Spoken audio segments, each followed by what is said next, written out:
Palabra y vida. Con el padre Manuel Horta, desde Sevilla.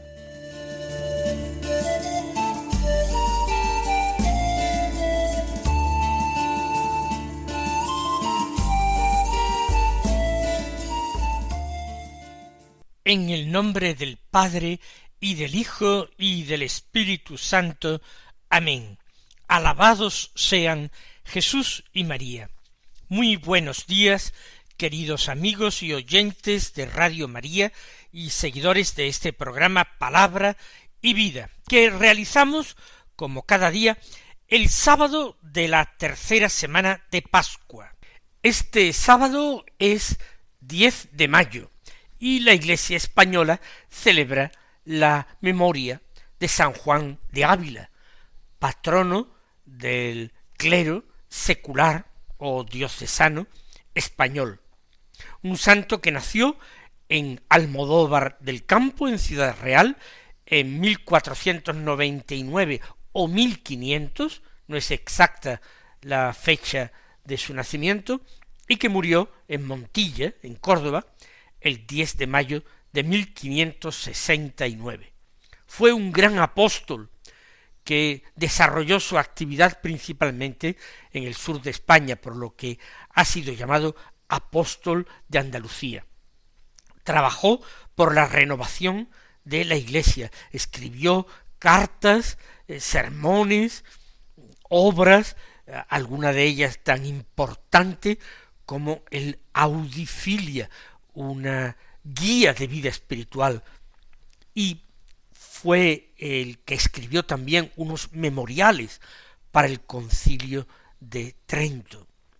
Tanto San Ignacio de Loyola como San Francisco de Borja, Santa Teresa de Jesús, Juan de Dios, Juan de Ribera, consultaron con el maestro Ávila y lo apreciaban muchísimo. Fue canonizado en el año 1970, después de haber sido muchos años llamado beato. Y finalmente, en el año 2012, el Papa Benedicto XVI lo puso en el catálogo de los doctores de la Iglesia. Vamos a escuchar la palabra de Dios y vamos a meditarla en nuestro corazón.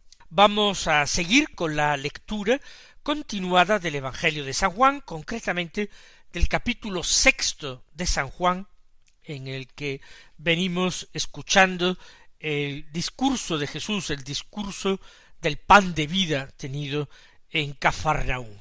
Hoy del capítulo 6, los versículos 60 al 69, que dicen así: En aquel tiempo muchos de los discípulos de Jesús dijeron: Este modo de hablar es duro, ¿quién puede hacerle caso?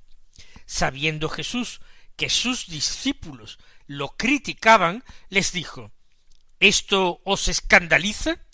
¿Y si vierais al Hijo del Hombre subir a donde estaba antes? El Espíritu es quien da vida, la carne no sirve para nada.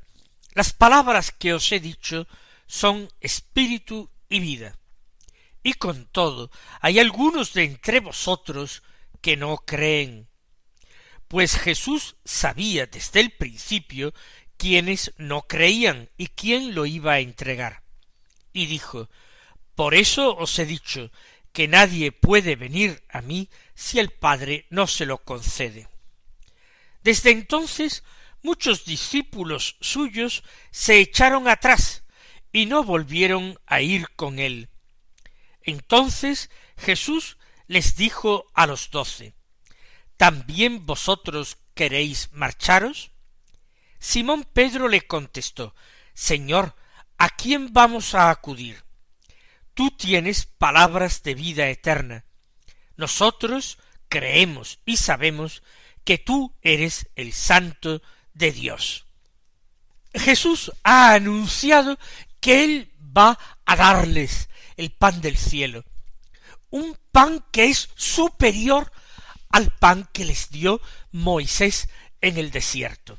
Este pan del cielo, según Jesús, lo da Dios y da vida al mundo, mientras que el pan que se dio por mediación de Moisés, a pesar de haber sido comido por los israelitas, ellos murieron en el desierto, de tal manera que ese no podía ser el verdadero pan, el pan de vida definitivo. Era figura del pan que vendría más tarde. De eso era figura el maná.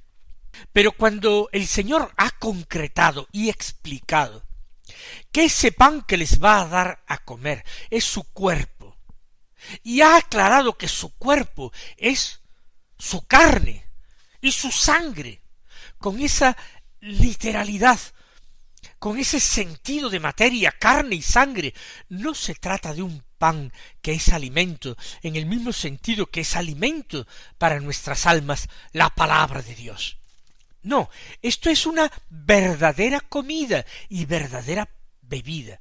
El Señor, utilizando ese adjetivo verdadero, verdadera comida, verdadera bebida, está remitiéndose a la realidad de la palabra y no al carácter simbólico del alimento.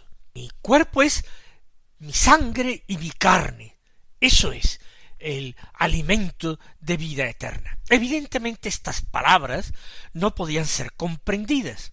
El Señor ya lo sabe, pero estos pretendidos discípulos hasta el momento han estado coloquiando con él y haciéndole preguntas.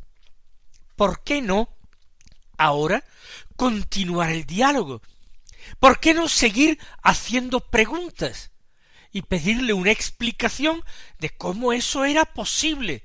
Porque la literalidad de comer la carne de Jesús y beber su sangre les tenía que resultar muy desagradable y escandaloso. Pero podrían haber buscado, pedido nuevas profundizaciones, a ver hasta dónde el Señor hubiera querido revelarles ese misterio de la Eucaristía del que ya había empezado a hablar. Pero aquellos discípulos no hicieron eso, sino que dijeron: este modo de hablar es duro, ¿quién puede hacerle caso? Todo el modo de hablar de Jesús era duro. El Señor planteaba exigencias relativas a su persona increíbles. Por ejemplo, el que no me ame a mí más que a su padre o a su madre o a su mujer o a su hijo no es digno de mí. El que no me prefiera a todas las riquezas no es digno de mí. Antepone su persona a todo lo demás, se erige a sí mismo como un valor total, absoluto y absolutizante. Era grande la exigencia del Señor. Cuando decía, por ejemplo, vende todo lo que tienes y da el dinero a los pobres y luego sígueme. Cuando decía qué difícil le va a ser a un rico entrar en el reino de Dios. Era duro. De hecho, muchos no habrían seguido a Jesús por la dureza de estas palabras. No se atrevían o no se sentían con generosidad o con fuerzas suficientes para seguirle en esas condiciones. Ahora estas palabras eran duras, pero añadir ¿quién puede hacerle caso? Es equivocado, porque claro que va a haber quien le haga caso a Jesús. Los discípulos van a disminuir de forma notable, pero no van a desaparecer. El Señor sigue teniendo quien le quiera, quien le siga, quien se fíe de él. Pero cuando se está hablando de discípulos, se le está aplicando esta palabra un sentido también puramente material. En un primer sentido, ser discípulo es seguir a Jesús. Y muchas gentes, entusiasmadas por los milagros que habían visto, seguían materialmente a Jesús. Ya lo hemos visto.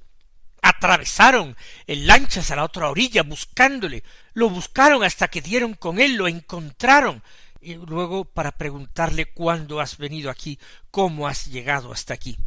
Pero esos discípulos no están dispuestos a seguirle de una manera espiritual, es decir, a aceptar sus enseñanzas tal como Jesús las impartía, tratando de aprender, tratando de comprender, tratando de sintonizar sus corazones con el corazón de Dios. Por eso estos dicen esto. Sabiendo Jesús que sus discípulos lo criticaban, les dijo: ¿esto os escandaliza? Y añadió: ¿y si vierais al Hijo del Hombre subir a donde estaba antes? No sé si el Señor está haciendo alusión a la ascensión que llegará un día. Y si vieran a Jesús elevarse en el aire y subir hasta desaparecer detrás de las nubes del cielo, como lo vieron auténticos discípulos, que siguieron al Maestro a pesar de este supuesto escándalo tras el discurso del pan de vida. ¿Os escandalizaría esto, ver al Hijo del Hombre subir al cielo donde estaba antes? Y añade el Señor: el Espíritu es quien da vida. Efectivamente, sólo el Espíritu de Dios puede comunicar la vida de Dios, la vida eterna, y la carne no sirve para nada. ¿Qué quiere decir el Señor? Que esa carne herida por el pecado original es incapaz de dar vida, es incapaz de producir espíritu, es incapaz absolutamente de agradar a Dios. Es preciso que el soplo del Espíritu venga a nosotros para que podamos hacer obras dignas de Dios, agradables a Dios. No quiere decir que la carne en absoluto no sirva para nada. La carne transfigurada, la carne glorificada, claro que sirve. Cristo resucitado sigue siendo carne y sangre, cuerpo y alma, espíritu y divinidad. Las palabras que os he dicho son espíritu y vida. Las palabras de Jesús eran palabras capaces de transmitir el espíritu, eran palabras capaces de dar vida. Por eso bastó que el Señor a Lázaro en la boca de la tumba le dijera: Lázaro, sal de ahí, para que Lázaro resucitara, o al hijo de la viuda de Naín: muchacho, a ti te lo digo, levántate. La palabra de Jesús da vida, pero algunos entre vosotros hay que no creen. Jesús sabía, dice el evangelista, desde el principio, que no creían, y también sabía quién lo iba a entregar, incluso en esos momentos tempranos de su ministerio. Ya sabía, tenía esa ciencia divina, ese conocimiento sobrenatural. Esta es la conversación que tiene Jesús con aquellos hombres. Y aquí se deshace la reunión. Aquellos hombres que han venido en lanchas desde la otra orilla del lago, poniendo tanto empeño, tanta ilusión por verle, ahora se van a marchar defraudados. ¿De qué manera, cuando uno no es capaz de abandonar sus propias ideas, sus propias convicciones, es incapaz de recibir el don de la fe, es incapaz de creer? Para creer hace falta vaciarse. Y cuando existe orgullo y el orgullo se le ha dejado crecer y brotar y rebrotar, entonces la fe se hace imposible. Por eso Jesús dice con indudable tristeza: con todo, hay algunos entre vosotros que no creen. Él les ha dado palabras de vida, palabras llenas de espíritu, pero no todos han aceptado esas palabras. Algunos han preferido quedarse con lo que le agradaba, pero rechazar lo que no entendía o lo que le desagradaba. Se han quedado en la contemplación de los milagros, pero ellos mismos han puesto la explicación del porqué de los milagros. Han preferido el espectáculo a la verdad. Han optado por quedarse en sus ideas en vez de abrirse a la revelación de Dios. Y todo esto es motivo para Jesús de honda tristeza. El evangelista San Juan añade: pues Jesús sabía desde el principio quienes no creían y quién lo iba a entregar. Y es doloroso estar viviendo continuamente con ese conocimiento, con esa certeza. Sigue el texto. Y dijo: por eso os he dicho que nadie puede venir a mí si el Padre no se lo concede. Efectivamente, eso había dicho Jesús en aquel discurso. Los creyentes son aquellos que el Padre ha dado a Jesús como regalo. Hemos insistido en esta idea en muchas ocasiones en programas anteriores. Nosotros, los creyentes, los discípulos de Jesús, los cristianos, somos el regalo del Padre Eterno a su Hijo único Jesucristo. Y hemos sido dados a Él para estar con Él y para reproducir en nuestras propias vidas, con la fuerza y con la ayuda de la gracia, reproducir su imagen, reproducir su vida, cristificarnos, revestirnos del hombre nuevo. Esa es nuestra misión, esa es nuestra vocación. Nuestra vocación es ser alabanza de gloria de la Santísima Trinidad. Por eso Jesús dice: nadie puede venir a mí si el Padre no se lo ha concedido. El que no va a Jesús, entonces no ha recibido esa llamada, esa atracción del Padre, o no la ha recibido, o no ha sido fiel a ella. Porque no cabe duda que uno llamado a ser apóstol, como fue Judas Iscariote, tendría que haber sido dado por el Padre a Jesús, y sin embargo no correspondió a la gracia extraordinaria de su vocación. Sigue diciendo el evangelista que desde entonces muchos discípulos suyos se echaron atrás y no volvieron a ir con él. Podríamos comentar que no eran verdaderos discípulos. Lo he dicho anteriormente, discípulos desde un punto de vista puramente material o formal. Seguían a Jesús, habían dejado sus casas, pero ¿cuáles eran sus motivaciones? ¿Para qué y por qué lo seguían? Cuando al seguir a Jesús estaban llevando tras sí esa carga pesada de su propio yo, de sus propias convicciones, y no estaban dispuestos a abrirse a la enseñanza.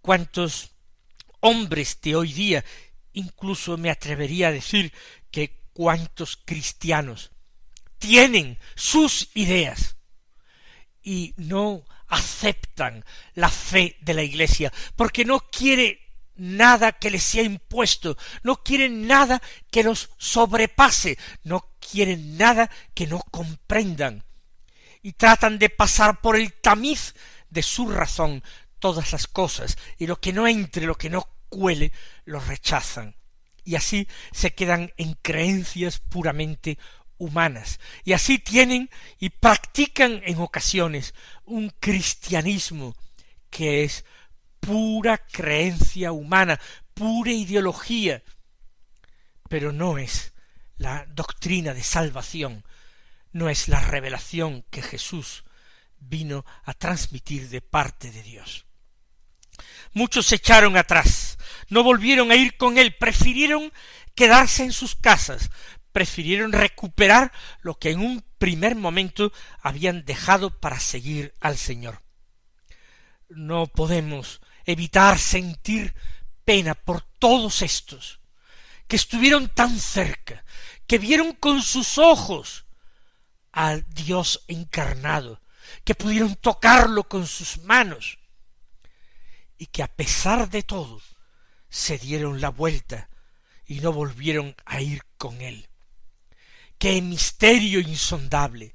Que nosotros, aun sin haber visto con nuestros ojos, ni tocado con nuestras manos, estemos aquí, escuchando su palabra, estemos aquí tratando de convertirnos con esfuerzo, intentando aclarar el sentido de sus palabras, comprenderlas mejor, porque tenemos deseo verdadero de conocer a Cristo, porque le amamos y el amor exige conocimiento, y el conocimiento engendra y produce mayor amor. Y así yo creo que el que escucha la palabra de Dios cada día y la escucha con un corazón atento y abierto, ese no ama a Dios lo mismo hoy que ayer, lo ama mucho más hoy que ayer y lo amará todavía más mañana si persevera en la oración y en la escucha de la palabra. Ahora Jesús se volvió a los 12. Allí estaban. Y les dijo: ¿también vosotros queréis marcharos? El Señor es dolorosamente consciente de lo que ha pasado. Él no ha agradado a todos esos discípulos numerosos, y ellos se marchan. Hay otros, además de los 12, que tampoco se habrán marchado, pero esta pregunta se lo hace a los 12. ¿También vosotros queréis marcharos? Ellos no.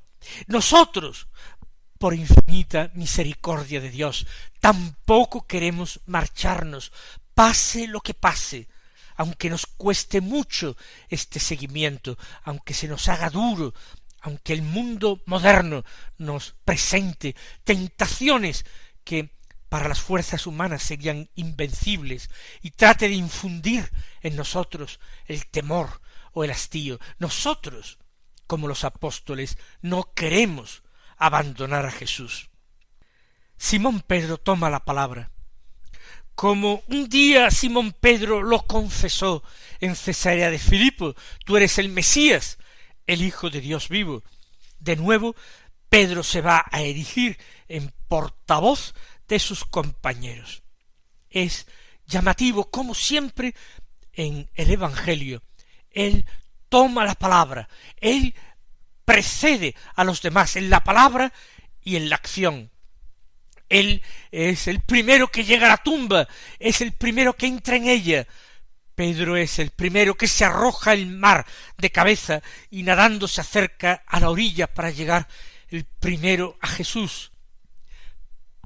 Pedro le dice: Señor, ¿a quién vamos a acudir? ¿Quién podría colmar todas las ansias de Dios, el hambre y sed de Dios que tenían aquellos que habían dejado atrás todas las cosas por seguir a Jesús, porque buscaban a Dios? ¿A quién vamos a acudir? ¿Hay algún otro maestro semejante a ti, comparable a ti? Tú tienes palabras de vida eterna. Efectivamente, palabras llenas de espíritu y de verdad, palabras que transmitían y daban vida, palabras de vida eterna. Nosotros creemos y sabemos que tú eres el Santo de Dios. Lo está confesando como Mesías, como enviado por Dios. En otro momento y en otro lugar el Señor le diría a Pedro: bienaventurado tú, Simón, porque esto no te lo ha revelado nadie de carne y sangre, sino mi Padre que está en el cielo. Mis queridos hermanos, que el Señor os colme de bendiciones y hasta mañana si Dios quiere.